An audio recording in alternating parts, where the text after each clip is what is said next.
A verdadeira fé exige obediência. Queridos amados, líderes de pequenos grupos, eu quero que vocês prestem atenção àqueles que ainda não estão inseridos no pequeno grupo.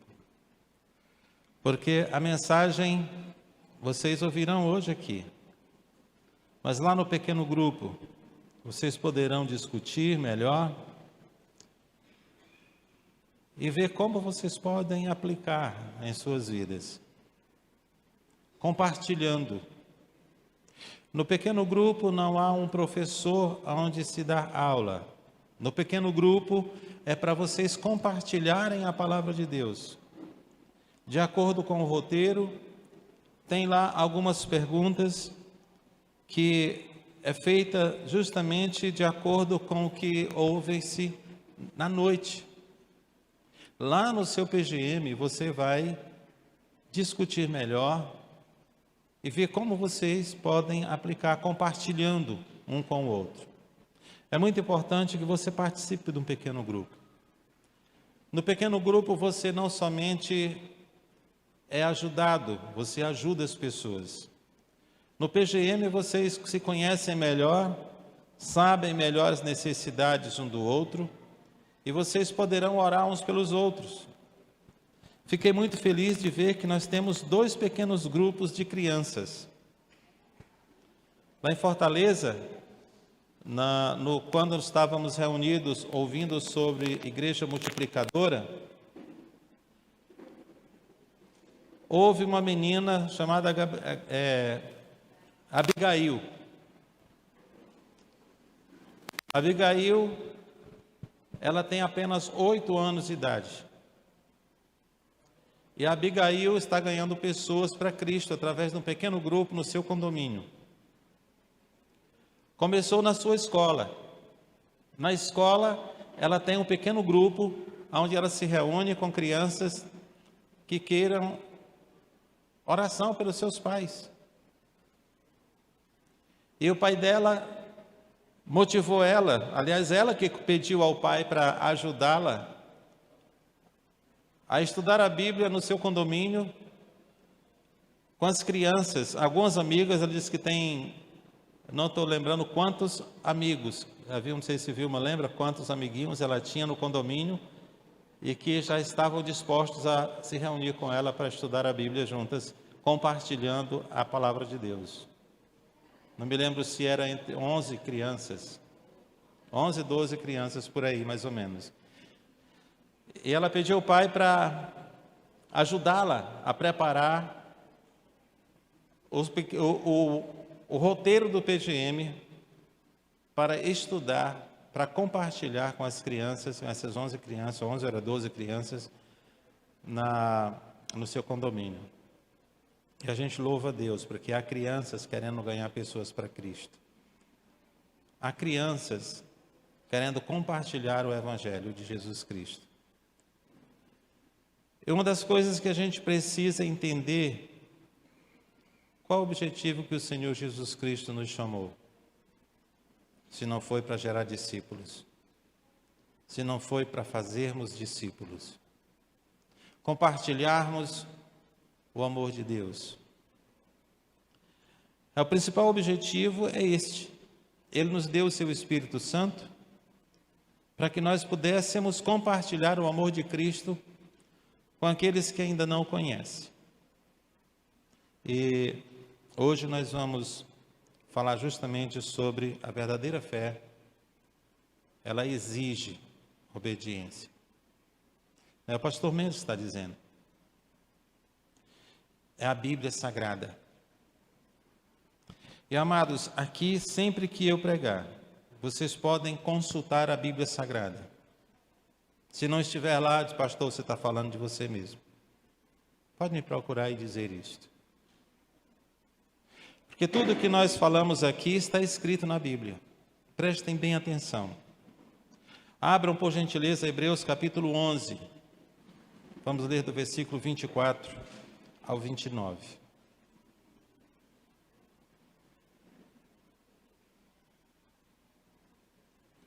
Uma das coisas que eu mais temo é pregar alguma coisa acrescentando o que está na Escritura Sagrada, porque a palavra de Deus mesma diz: ai daquele que acrescentar ou que tirar o mínimo sinal da Escritura Sagrada. No português fala de um tio. Ai daquele que acrescentar um tio, uma sinalização à Escritura Sagrada. Hebreus capítulo 11, do versículo 24 ao 29. Quero convidar você a ficar de pé em reverência à palavra do nosso Deus.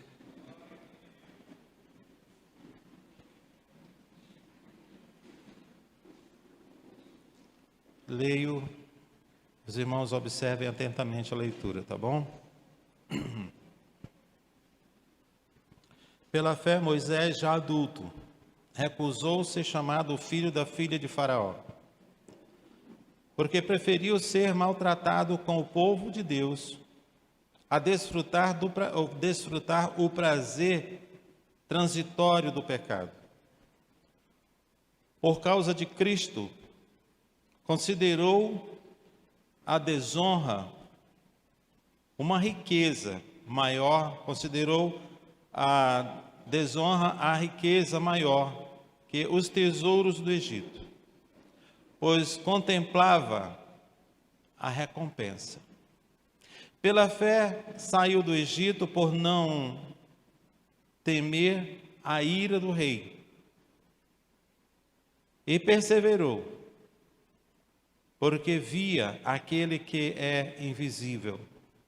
Pela fé celebrou a Páscoa e fez a aspersão do sangue, para que o destruidor não tocasse nos primogênitos dos israelitas.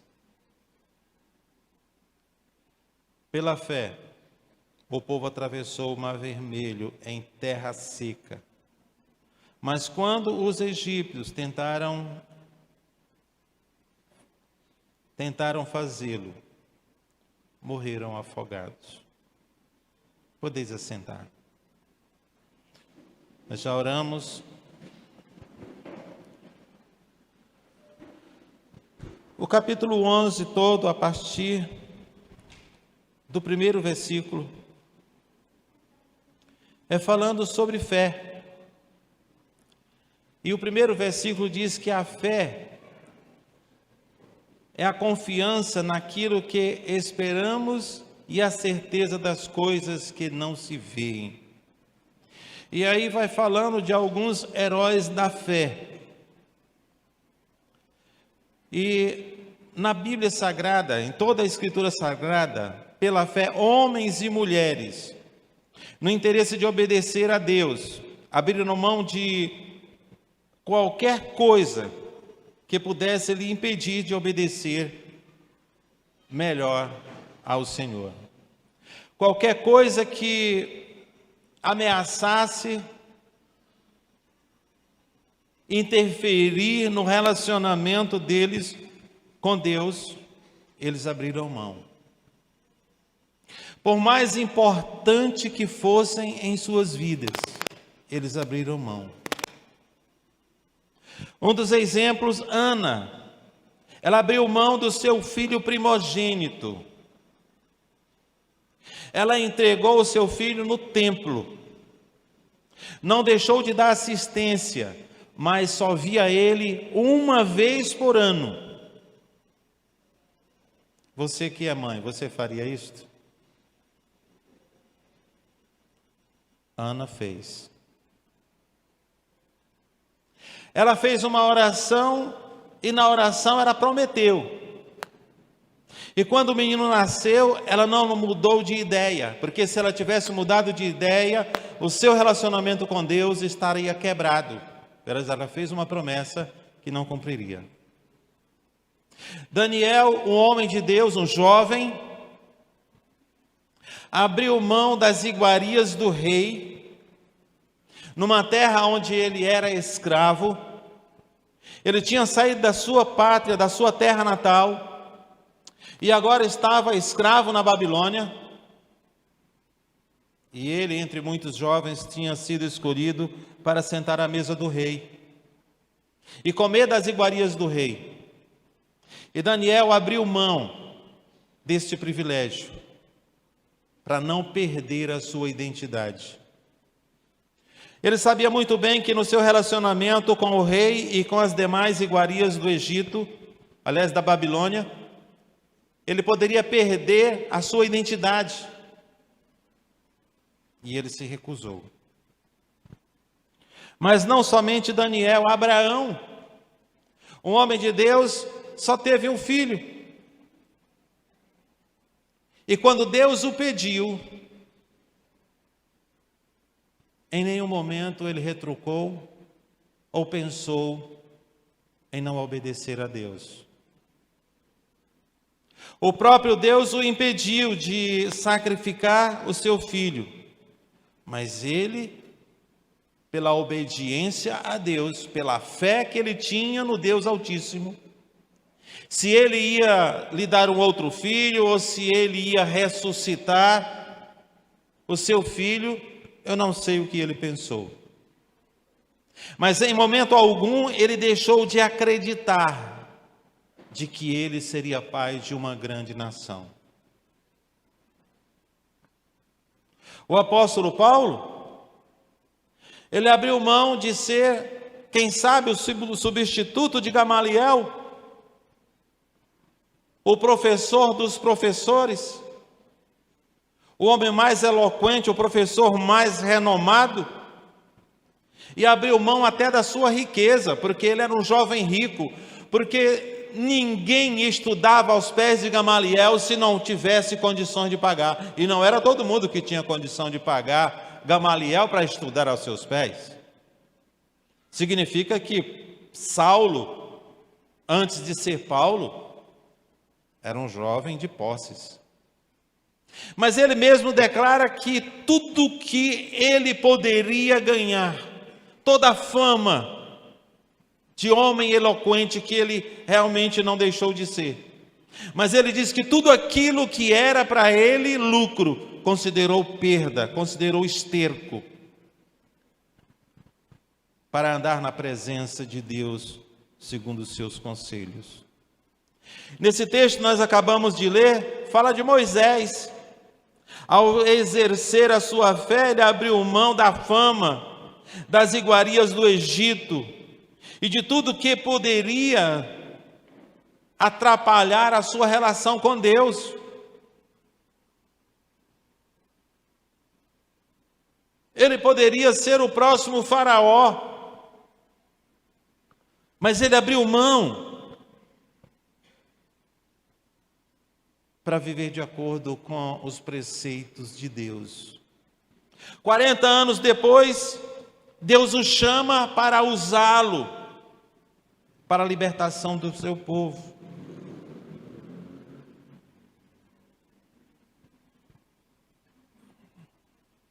Estes homens e mulheres de Deus colocaram em primeiro lugar o reino de Deus, aquilo que o próprio Cristo diz em Mateus capítulo 6, versículo 33. Busquem em primeiro lugar o reino de Deus e a sua justiça. Estes homens e mulheres de Deus não vacilaram um instante sequer em escolher aquilo que era eterno em detrimento daquilo que é passageiro.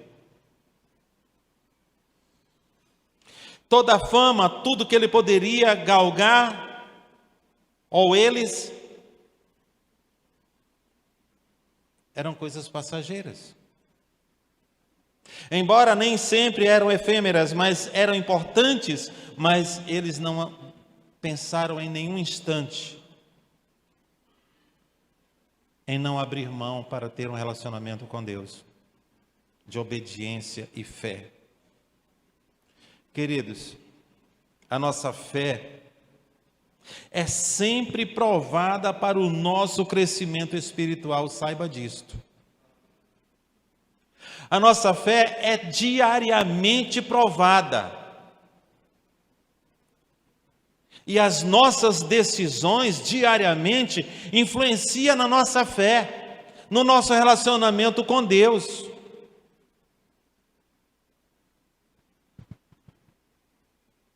Nem sempre a nossa fé é suficiente para fazermos as escolhas corretas. E por isso não crescemos espiritualmente, vivemos crianças na fé a vida toda.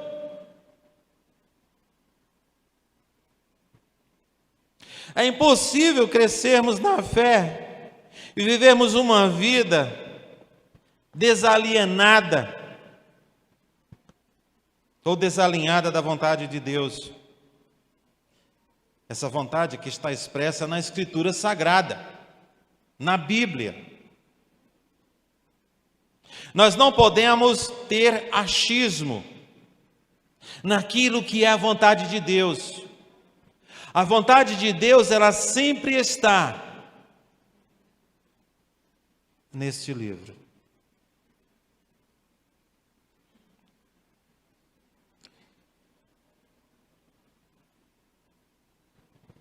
Há uma máxima criada por essa sociedade de hoje,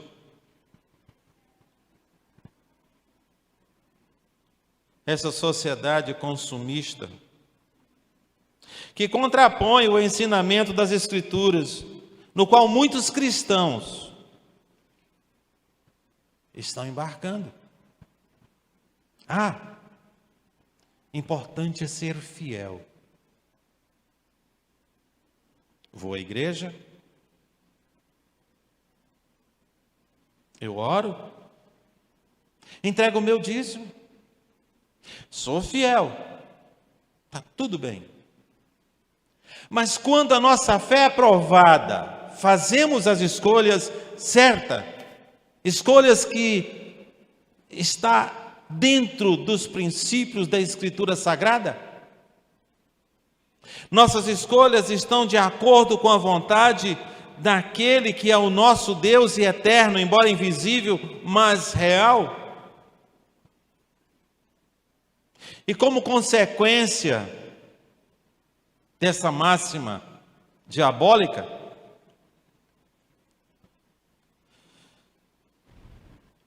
como consequência desta visão hedonista, muitas pessoas estão vivendo fora da vontade de Deus, mas estão dentro das igrejas, muitos deles.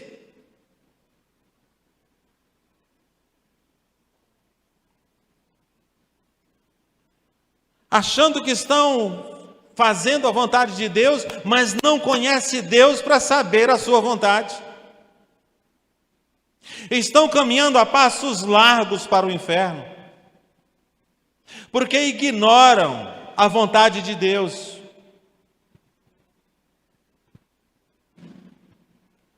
A Bíblia Sagrada, ela é a luz que alumia os nossos olhos espirituais. Ela revela o próprio Deus a nós. Ela revela o Salvador. Ela revela a salvação. Mostra claramente que a salvação está somente naquele que morreu na cruz. Não há salvação de outra maneira. Cristo crucificado é o único que pagou o preço pelos meus e pelos seus pecados. Não há outro meio. Mas depois que a gente confessa Cristo como Senhor e Salvador, parece que ali encerrou a nossa jornada? Não. É só o começo, gente. É só o começo de uma jornada numa pátria que não é nossa. A verdadeira pátria do cristão não é esta. E esses homens e mulheres de Deus entendiam muito bem que eles eram estranhos em terras alheias. E que esta vida aqui ela é passageira. Por mais que você viva, eu estava vendo que uma senhora estava completando 105 anos de idade. Nós achamos admirável alguém viver 105 anos. Mas comparado com a eternidade, isso não é nada.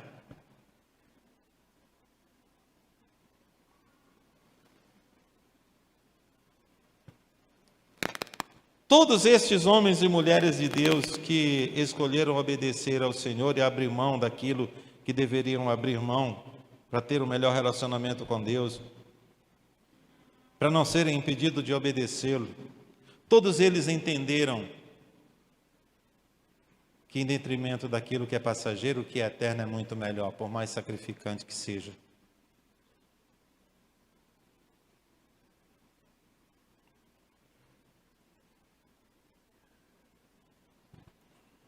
Você já abriu mão de algo para melhorar o seu relacionamento com Deus alguma vez?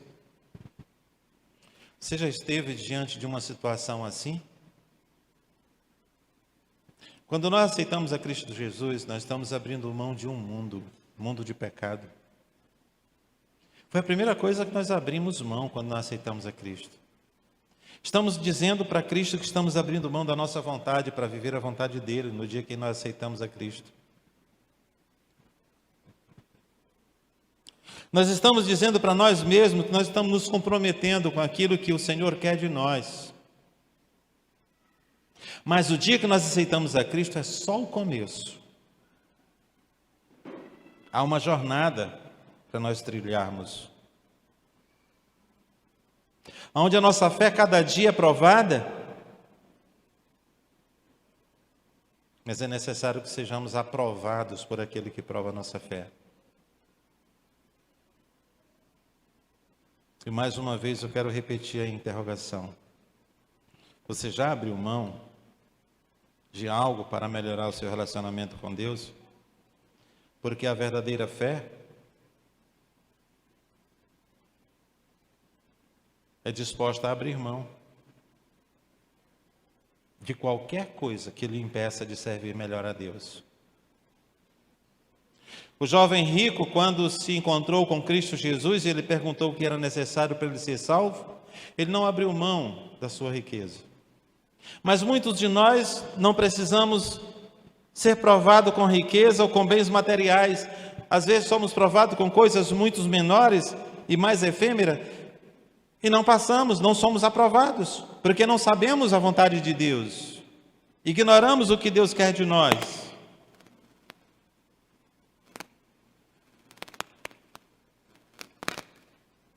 A verdadeira fé, de fato, exige obediência.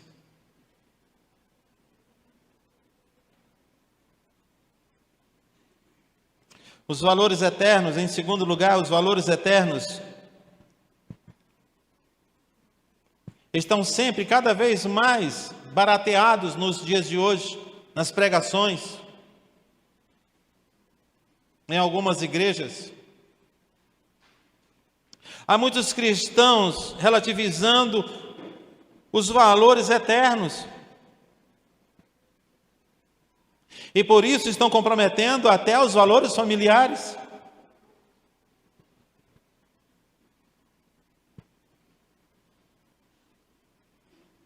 Barateando o sacrifício, porque cada vez que nós abrimos mão da nossa vontade para que a vontade de Deus sobressaia em nós, isso é sacrifício. É o verdadeiro sacrifício que Deus quer de nós. Certa vez, eu fui evangelizar, fui falar de Jesus Cristo para um senhor. Estávamos evangelizando na rua. E ele passando, eu perguntei a ele se eu poderia falar de Jesus Cristo para ele.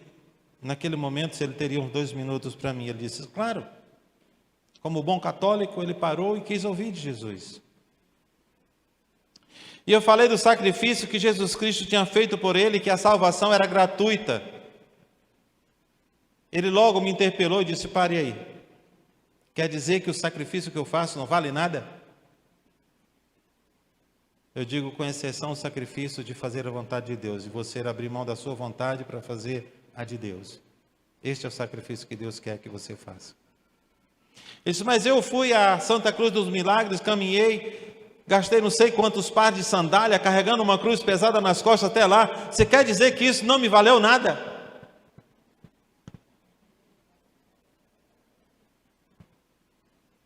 E eu disse para ele, eu digo, me perdoe, mas não sou eu que digo que não valeu nada.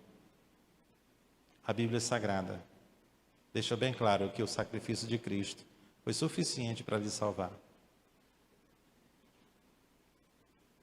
E ele disse, é muito barata essa sua salvação que você prega. Eu digo, não, é muito caro, porque alguém já pagou por você, e você nem sabe disso. O preço que Cristo pagou na cruz foi tremendo. E às vezes preferimos baratear o sacrifício de Cristo, encarecendo aquilo que nós podemos fazer, porque é mais fácil não dever nada a ninguém. Mas nós somos devedores. A nossa salvação é devido ao sacrifício de Cristo, que foi suficiente e insubstituível por mim e por você. Não podemos baratear aquilo que é eterno em detrimento daquilo que é passageiro, porque qualquer coisa que nós fizermos aqui nessa terra não passa daqui.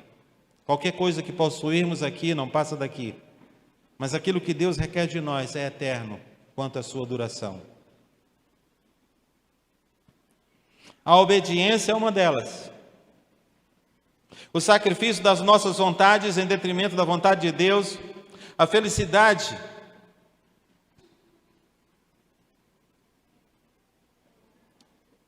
A Deus e a família, amigos, a fidelidade, aliás, a Deus e a família, são barateadas. Fidelidade, às vezes nós temos um com o outro enquanto nos é propício.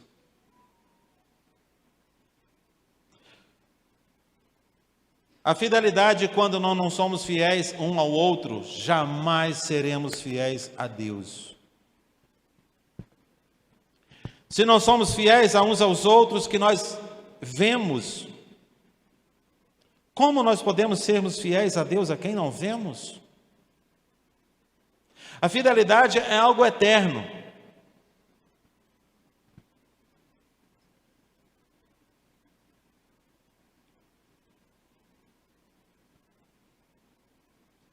Para piorar, a respeito da questão do barateio dos valores eternos, o sacrifício na cruz tem se transformado em graça barata.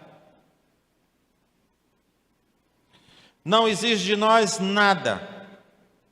E até às vezes pregamos, venha como tu estás, não precisa mudar nada.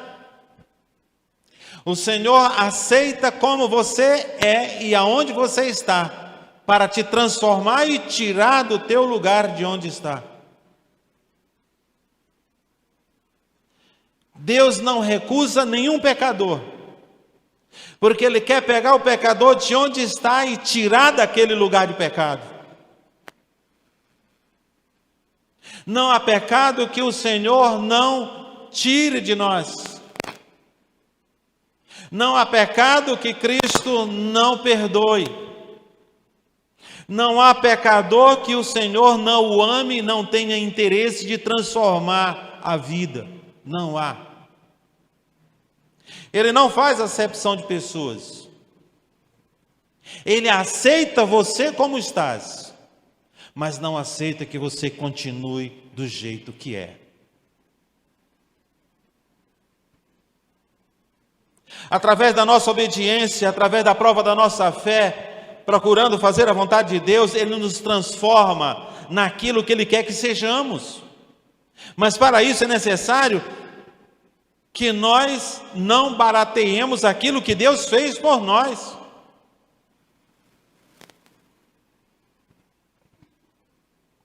A fé é verdadeira, a fé que verdadeiramente Deus ama, é a fé que é expressada através de obediência. Obediência aos ensinos da palavra de Deus.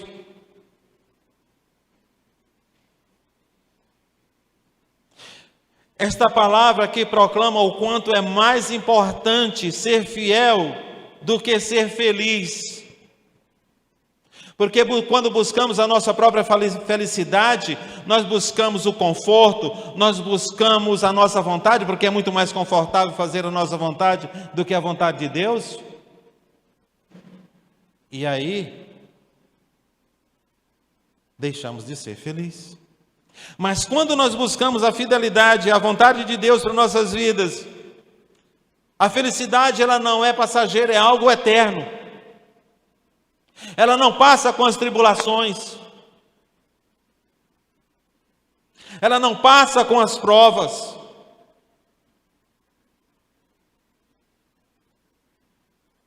A felicidade que vem de Deus, ela não passa com as dificuldades. Compartilhando com os irmãos o que vimos ali na Convenção Batista Brasileira, ouvimos 3 depoimentos de missionários e a gente via a alegria deles, eles choravam de alegria, porque o choro de tristeza é diferente do choro de alegria. Você percebe?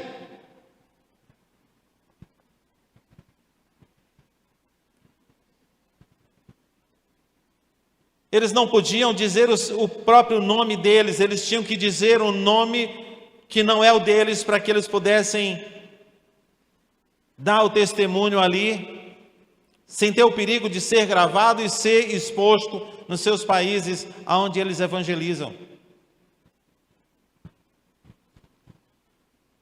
Um dos testemunhos, talvez todos eles, chamou muito a atenção da gente. Um pastor iraniano, quando ele se converteu, a primeira coisa é os próprios parentes procuram matá-lo. Mas ele não desistiu da fé. Ele continua evangelizando aos seus parentes, os seus amigos, mesmo sabendo o risco que ele tem de morrer. Nós ouvimos o testemunho do missionário, do pastor que estava cuidando dos missionários que estavam presos na Índia. Ele não pôde vir ao Brasil, mas ele fez uma videochamada, onde ele falou a respeito dos missionários, 3 missionários e 2 novos convertidos, que foram presos. E o pastor João Marcos, sempre quando pediu oração a nós, várias vezes eu falei aqui na igreja, nos cultos de orações, que eles nunca pediram para cessar a perseguição, mas sempre pediram que nós orássemos pelos seus familiares e por eles para que não desfalecessem na fé.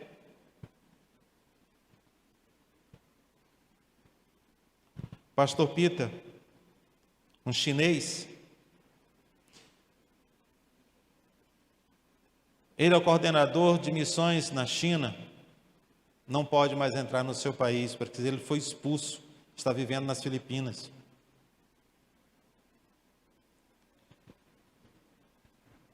E antes dele ser expulso, um pastor chinês foi preso, porque estava distribuindo Bíblias na China, alguns anos atrás.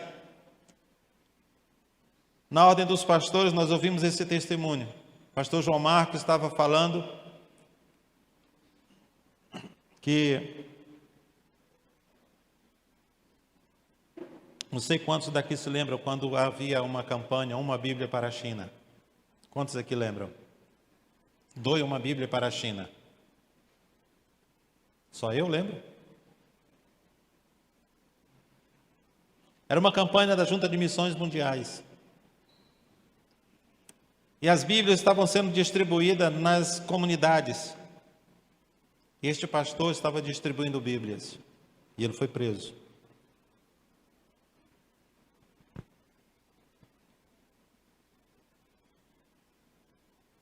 Os policiais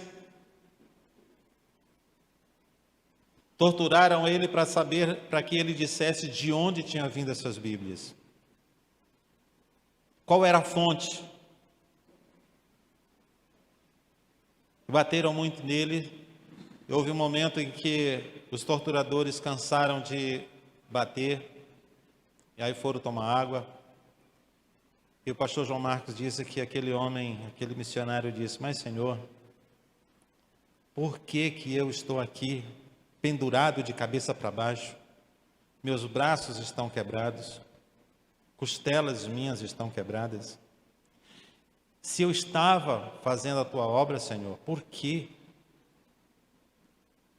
E aquele missionário, falando ao pastor João Marcos, ele disse que ouviu claramente uma voz no seu consciente, no seu subconsciente: filho, eu também fui pendurado, lembra-se?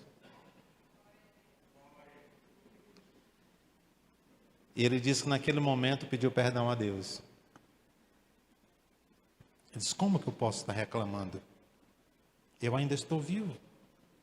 Meu mestre foi pendurado e lá morreu por mim.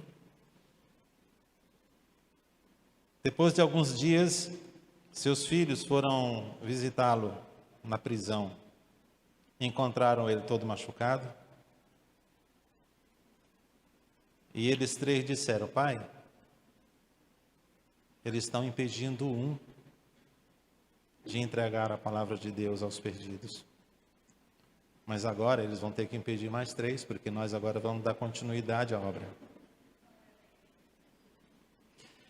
Ele disse que lá os pastores não têm medo de serem presos. O pastor João Marcos disse que consagraram agora este ano, que passou, 2024, mais 30 pastores chineses. Ele disse: tem plena certeza que em pouco tempo, pelo menos 10 daqueles estarão presos.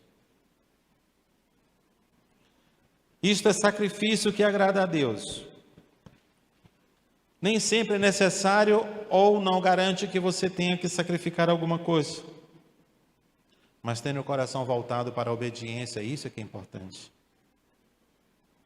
A alegria daquele que obedece vai muito além do que simplesmente uma satisfação particular.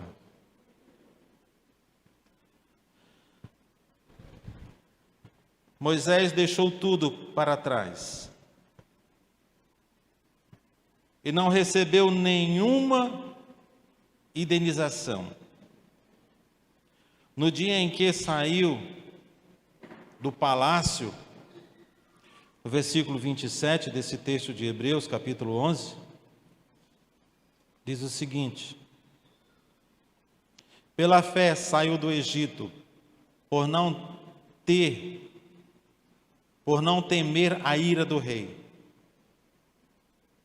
e perseverou, porque via aquele que é invisível. Quantas vezes nós estamos olhando para aquele que é invisível? Ele saiu pela fé, seguindo os passos daquele que é invisível. Mas ao mesmo tempo, esse que é invisível é real. E ele é verdadeiro. E com certeza, não houve melhor recompensa do que a que ele recebeu: ser aprovado por Deus. Queridos, o nosso Deus quer que a nossa fé seja aprovada e não simplesmente provada. Passados 40 anos, o Senhor convocou Moisés de volta para o Egito. Não para ser o monarca, não para ser o rei do Egito, não para ser o faraó, mas como um instrumento em suas mãos para libertar o seu povo do cativeiro. E às vezes o Senhor nos prova. Quando nossa fé está sendo provada, Ele quer que nós cresçamos para sermos instrumento em suas mãos, para sermos usados aqui. Às vezes somos provados para ganharmos a nossa família para Cristo. Às vezes somos provados para ganharmos amigos para Jesus. Às vezes para ganharmos os nossos filhos, os nossos pais. Mas não aceitamos sermos provados. E às vezes, quando somos provados, não somos aprovados porque não conhecemos a vontade de Deus para tomar a decisão certa. Quando tomamos a decisão certa, não somente influenciamos pessoas para a vida eterna, mas edificamos pessoas, motivamos aqueles que estão débeis na fé.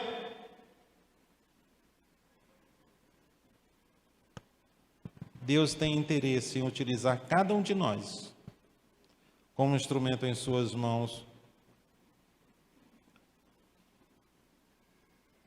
para muitas tarefas que Ele quer que nós exerçamos aqui.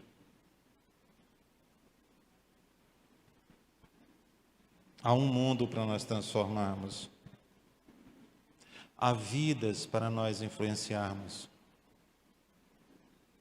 Mas para isso é necessário que nós sejamos aprovados por Deus. A minha fé seja aprovada e aprovada. Conheça melhor o Senhor. Conheça melhor a sua vontade. Abra mão daquilo que tiver que abrir. Talvez não seja muita coisa, mas nós somos tão apegados a tudo. O nosso apego, muitas vezes, a maioria das vezes, é por coisas que não necessitamos. Às vezes estamos apegados a um pecado de estimação.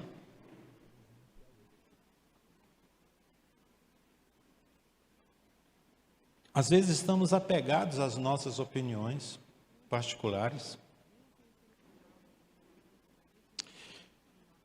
Para que a vontade de Deus tome conta da nossa vida, é necessário que nós nos esvaziemos de nós mesmos. Às vezes nós somos tão cheios de si, que a vontade de Deus não tem espaço em nós. Se nós não tivermos, de fato, a humildade de abrirmos mão da nossa própria vontade, de nos esvaziarmos, para sermos cheios do Espírito Santo de Deus,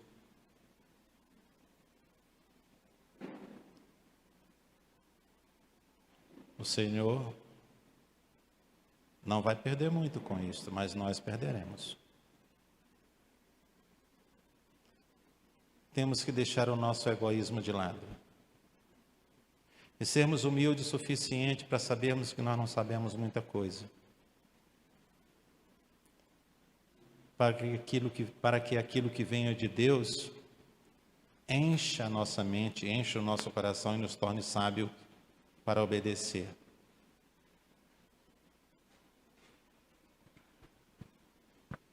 Porque o princípio da sabedoria é o temor do Senhor.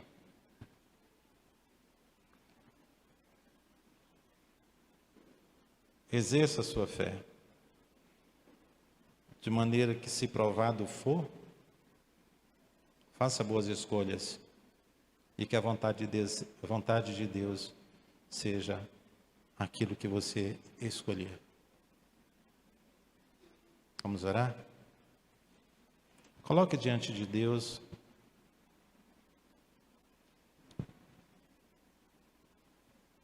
o que você precisa. Coisas que talvez somente Deus saiba, mas Ele quer te ouvir.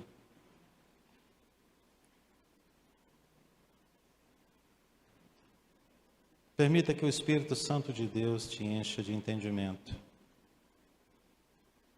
e de desejo de conhecer melhor a Deus.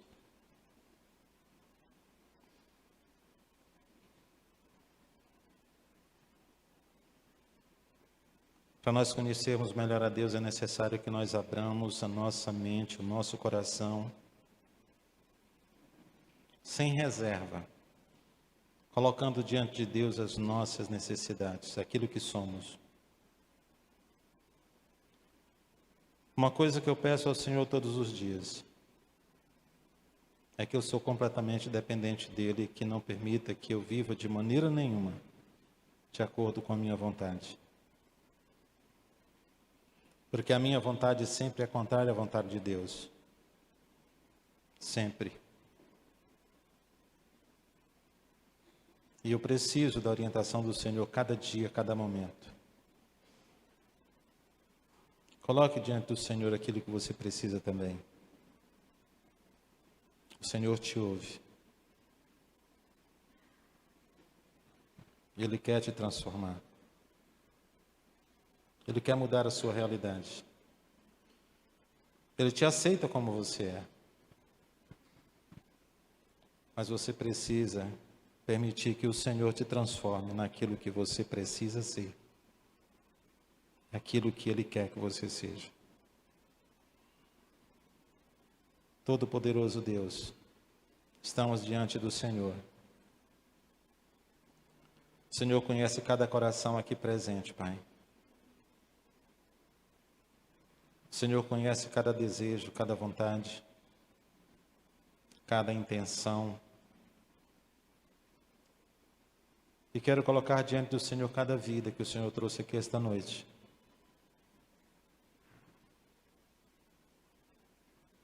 Que o Senhor esteja operando em cada coração de acordo com a tua boa vontade. Transforma-nos, ó Deus, naquilo que o Senhor quer. E não permita que a nossa vontade nos escravize, não permita que o nosso desejo sobressaia sobre a vontade do Senhor. Que teu Espírito Santo, se necessário, incomode os nossos corações, de maneira que não resistamos à tua vontade. Meu Deus, tem misericórdia de nós. Não permita que a nossa fé, ao ser provada, sejamos reprovados diante do Senhor. Dá-nos sabedoria para sabermos escolher a tua vontade. Ajuda-nos a nos esvaziar daquilo que somos, para que sejamos aquilo que o Senhor quer que sejamos. Deus de infinita graça e misericórdia, limpa-nos completamente daquilo que não te agrada. E que o Senhor, que tem todo o poder nos céus e na terra, nos santifique, nos purifique, tirando tudo aquilo que não te agrada de nós.